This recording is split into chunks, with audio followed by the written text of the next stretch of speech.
diaplikasikan di petani. Jadi membumikan riset itu. Iya. Jadi risetnya nggak sia-sia lah yang dilakukan oleh mahasiswa-mahasiswa muda sekarang ya. Dan kolaborasi juga dengan beberapa media-media agar setidaknya pangan lokal ini setidaknya bisa menjadi trendsetter baru untuk anak-anak muda di Indonesia gitu, seperti itu. Ini menarik sih Mas. Dan yang menarik nih Mbak, ketiga klaster yang saya ceritakan tadi, klaster petani singkong, klaster yang kedua pengrajin mokaf, terus klaster yang ketiga ini adalah anak-anak muda. Ini kita selalu rutin duduk bareng, setiap berdiskusi. Jadi setiap 2 minggu sekali, paling lama 1 bulan sekali itu selalu duduk bersama untuk menentukan harga pokok produksi dan margin secara bersama-sama. Jadi berarti ada demokratisasi ekonomi di situ. Iya. Gitu. Nah, menyambung dari inovasi-inovasi yang dilakukan anak muda nih Pak, produk-produk yang sudah launching di sini apa aja Pak? Selain cookies. Jadi produk utamanya sebenarnya tepung mokaf, yang kita ekspor juga tepung mokaf ya gitu ya. Ini yang utama? Ya, yang utama. Ini kebetulan ada 2 kemasan ya. Kemasan yang utama sebenarnya yang hijau ini, tapi ini ada kemasan yang khusus kemerdekaan ya. Yang kemarin yang kemarin juga pameran di beberapa negara pakainya ini karena edisi khusus istilahnya kami menyebutnya dengan kemerdekaan petani singkong ya, seperti itu. Ini berarti produk unggulannya, utamanya ini. Terus kemudian kami melakukan inovasi, akhirnya kami bikin cookies ya. Nah, ini best seller juga. Ada 2 cookies di sini, cookies Coco Fine dan yang satunya Berry Fine ya. Ini yang best seller juga untuk cookiesnya, dan karena ini ready to eat ya, gitu kan, ready to eat, siap makan. Jadi biasanya instan lah ya, nggak ribet. Kalau ini teman kan ngopi. Ya ini kan harus sekolah dulu. Dan kalau ini Mbak, gluten free, egg free, terus untuk vegetarian ya gitu ya. Terus organik juga gitu kan, seperti sehingga ini viewer emang bener-bener dari tepungnya aja. Iya, betul. Luar biasa. Nah, terus yang terbaru juga yang kami baru launching 3 hari yang lalu dan langsung membludak ya, ini tepung fried chicken ya. Ini.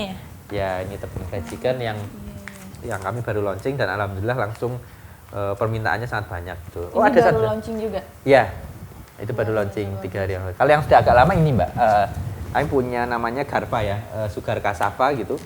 Jadi ini singkatannya sugar cassava. Jadi ini gula singkong cair. Gula singkong? Ya, jadi singkong itu bisa diolah jadi gula.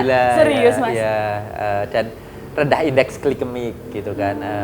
Jadi bagus untuk yang yang diabetes. Ya, diabetes. Ya. Wah, luar biasa. Aku baru tahu loh singkong bisa dijadiin gula. Iya. Ada juga mie, kita bisa bikin mie juga. Ada mie-nya emang yang olahan-olahan tepung gitu di sini ada. Ada mie instan juga. Beberapa varian rasa, ada yang dari buah bit. Maksudnya dalam artian bikin mie tapi dicampur dengan ekstrak buah bit, terus ada kelor, ada tomat, terus ada lagi yang satunya lagi buah naga ya, seperti itu. Tapi emang bahan utamanya tepung ya, karena ya jadi awalnya memang sebenarnya pengen banget nolong petani singkong gitu ya, agar mereka bisa berdaulat menentukan harganya yang layak gitu ya. Bisa menikmati ibaratnya ya, bertanam singkong. Mereka bisa menikmati, tadinya hanya tepung, ternyata setelah jadi tepung ketika kita bersungguh-sungguh gitu ya. Ada inovasi lain. Ternyata ya malah justru banyak sekali peluang-peluang yang kita inovasikan. Anak muda biasanya idenya banyak. Nah, yang menarik itu kan biasanya dari singkong itu bukan tepung terigu ya Mas, tapi tapioka. Iya. Yang menariknya itu, tapi ini bisa dijadikan tepung terigu juga. Betul. Jadi tapioka itu beda dengan tepung mokaf ya. Jadi tapioka itu saripatinya dari singkong ya. Jadi airnya, airnya. Diperas sampai ke intinya itu saripatinya itu itu nanti akan menjadi tapioka gitu, seperti itu. Terus kemudian kalau mokaf itu semua dari singkong kecuali kulit ya. Semua dari singkong kecuali kulit diolah jadi tepung mokaf. Tapi kalau tapioka tidak melalui proses fermentasi gitu ya. Kalau mokaf melalui proses fermentasi karena fungsinya adalah agar karakteristiknya mendekati tepung terigu gitu.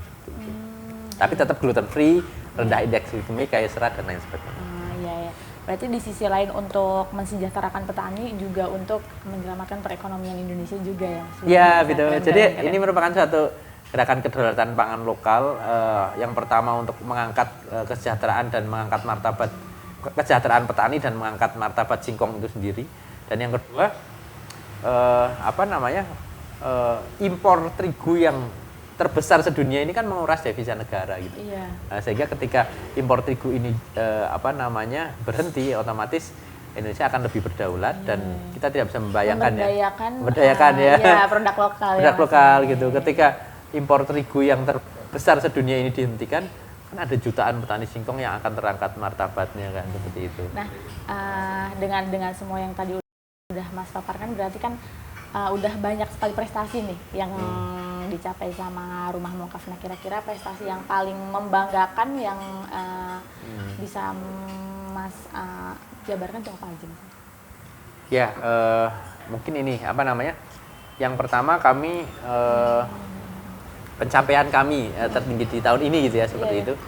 Dulu tahun 2018, tahun 2019 gitu ya, 2019, 2020, 2019 lah contohnya, jual mokaf 10 kilo per bulan aja susahnya setengah mati kan. Kita 2018 sampai itu. Ya 2018 itu.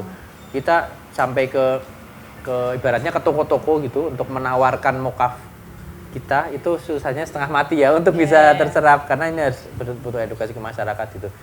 Ternyata dengan kegigihan dan kekompakan tim Rumah Mokaf, dengan kerja keras tim gitu ya, akhirnya sampai detik ini, sampai tahun ini gitu ya, kami bisa menjual mokaf sampai 30 ton per bulan gitu ya. Yang tadinya 10 kilo aja nggak bisa gitu ya. Yang berarti produknya ini ya Mas? Iya, itu sama yang ada karungan juga ya. Boleh sambil lihat-lihat produknya nggak Mas? Oh iya ya. Iya. Terus